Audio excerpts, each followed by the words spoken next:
I heard you. I'm going to go ahead and stand where my First Amendment is.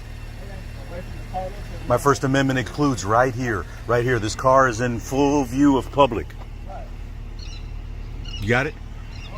Okay.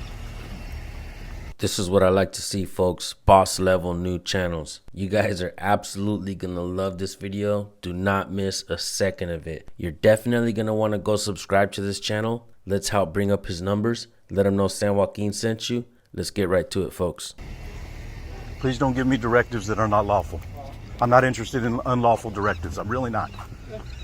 Hey, so long as you understand that, we're good. And if you could just be quiet, I'm trying to do my job here. We're trying to do ours too. So we can have you excuse you. Stay on excuse you. Side you want to You're go. excused. Okay, yeah, you're excused. You're 10-9. Move. Yeah. Go right ahead. Sergeant, what's your name? Sergeant Korea, 438. Thank you. Is there a reason have you just step back a little bit? I'm within 10 feet, which is what the Supreme Court says. Well, it's not a Supreme Court ruling, but it was a victory in the First Circuit Court of Appeals in the case of Glik V Cunniffe. In a decision with the enormous importance for an era of heightened concern about police officers' use of force, including shootings causing the deaths of many unarmed people of color, the U.S. Court of Appeals for the First Circuit ruled unanimously on August 26, year 2011, that ACLU client Simon Glik had a First Amendment right to record the police carrying out their duties on Boston Common. Simon Glik was standing 10 feet away, folks, and that's why a lot of folks refer to this case as a Supreme Court ruling. Check out this quick clip and we'll get right back to the video. Recording police officers really came to the forefront in the early 90s with the Rodney King incident. And I think since then you've seen a lot more public discussion on the rights of people to film law enforcement. It's about transparency. It's about understanding what our public officials are doing, especially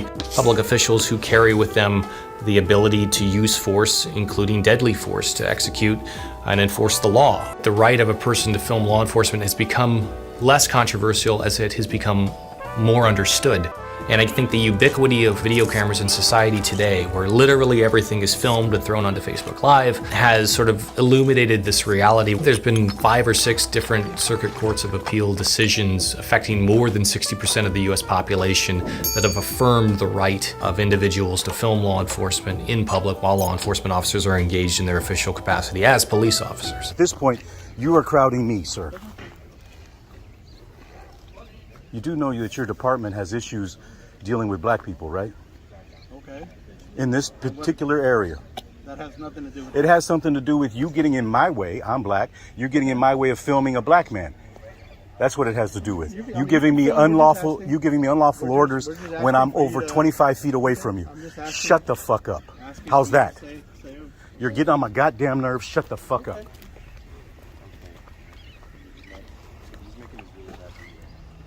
No, sir, it's okay. Everything's okay, sir. That's called Stockholm Syndrome, but go ahead. The year is 1973, Stockholm, Sweden. The term Stockholm Syndrome was coined. 4 people were held hostage during a bank robbery. The captors didn't help police with the investigation and they didn't testify in court. Since then, many incidents occur that are referred to as Stockholm Syndrome, such as sexual abuse, human trafficking, discrimination, terror, and political and religious oppression. In this video, the videographer points out that the man being detained is suffering from Stockholm Syndrome from his political oppressors. Let me add that the detained man is possibly speaking out of hopelessness and frustration. And sometimes we see police officers go out of the way to try to turn the people against each other. And that's possibly what we're seeing here. Keep watching, folks.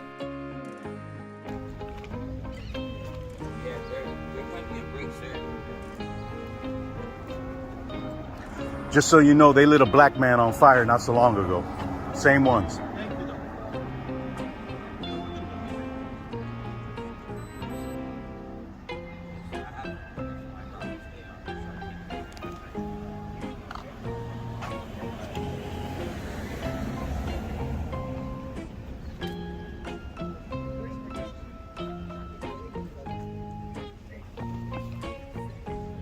Good morning, Miley.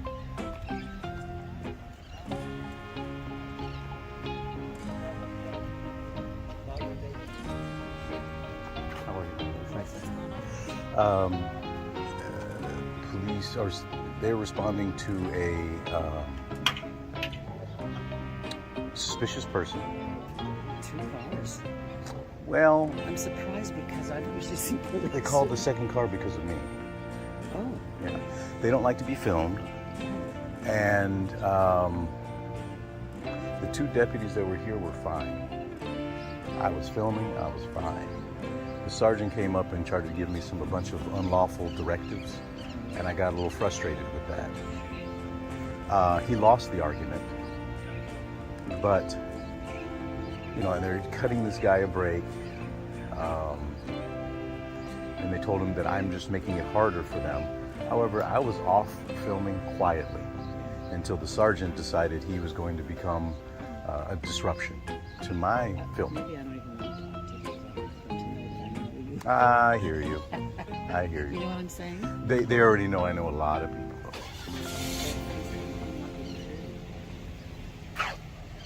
Miley, you know, they set a black man on fire on Palm and 9th at a DUI checkpoint in 2019. We're just now finding out about it, but the deputies that did that are still rolling the streets. Officer did it. Yeah, deputies. How did they set him on fire? So his child was his son was coming home from the movies at a late night movie with 3 other friends. They got stopped at the DUI checkpoint. The driver didn't have his license on him, but he was licensed. And it was after curfew, and none of them were over 18. So they took him out of the car, detained him, called Dad at 2 o'clock in the morning to come pick up your son. He's at the DUI checkpoint, the sheriff's. So when he arrived, they were really rude to him. And then they were really rude to him. And then they told him he couldn't take his son because he didn't have his license on, an ID on him. In this video, we learned about Glik V Cunniffe, a First Circuit Court of Appeals case where the videographer was standing 10 feet away. He won that case. That's why a lot of folks refer to this. We also learned about Stockholm Syndrome, and it seems that a lot of folks tend to have that nowadays. Police officers are out enforcing victimless crimes. I see many folks get tickets and tell the officer, "Thank you, have a nice day," after that. I think the real issue is when somebody actually does cause an accident and kill somebody, they really are not being held responsible as they should. It seems like the hefty fines go to the person who actually hasn't committed a crime where there's a victim involved. With that being said, thank you all for tuning in. Go subscribe to Cop Watch Imperial Beach. This is a newer channel. I want to see if I can get his numbers up. If you guys have any videos that you want me to look at, send it to recordpolicenow@gmail.com. We'll take a look at it for you. You guys don't forget to subscribe to my channel. We learn a lot from each other here. You guys will have an absolute blast reading the comments as well. All right, folks, always record the police. Keep your camera phones handy. We'll see you on the next video. Peace.